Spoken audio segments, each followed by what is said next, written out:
Get ready for the dictation. Dictation will start in 5 seconds. Start.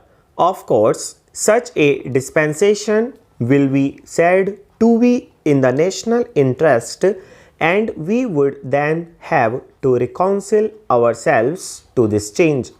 Under clause 234, government has to entertain complaints from shareholders, but exemption from this provision can be made.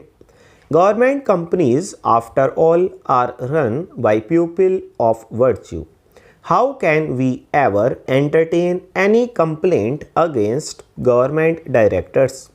Indeed, the blanket power that has been given confers on the executive full and complete authority to dispense with any all the provisions of the Companies Act except two provisions to which specific reference is made. Of course, the argument would be put forward that government would not be unreasonable, that it will not exercise these powers. I fail to understand the validity of this argument. If you do not choose to exercise these powers, then why should Parliament give these powers to people who might not use them at some future date?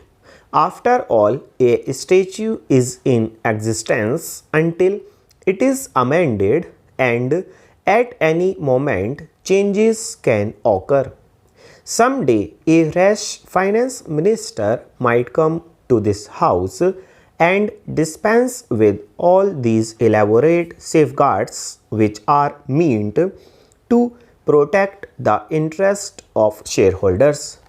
I think it is morally unjust and constitutionally improper to confer these blanket powers on government. Have the legal consequences of such powers being given been examined? I have grave doubts whether this particular provision is in conformity with Article 14 of our Constitution.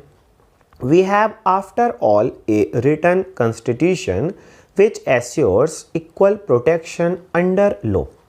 On what grounds of legality can we distinguish between shareholders in a government company and shareholders in a private company? I believe the courts would have something to say on this classification of categories which has been attempted by the Joint Committee. How can we strip them of their rights? The shareholders have already been stripped of their virtues by the government, which does not trust them, and now we are called upon to deprive them of their rights in government companies.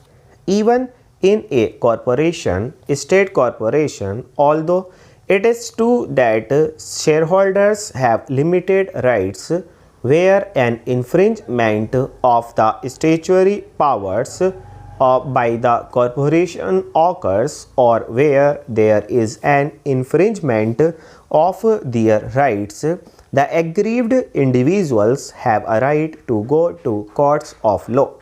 Under this peculiar provision, if it is held to be valid, it will mean that the government, if it so minded, can deprive shareholders of all their rights. It is in the fitness of things that the shareholders should be given a fair deal in future. Full stop.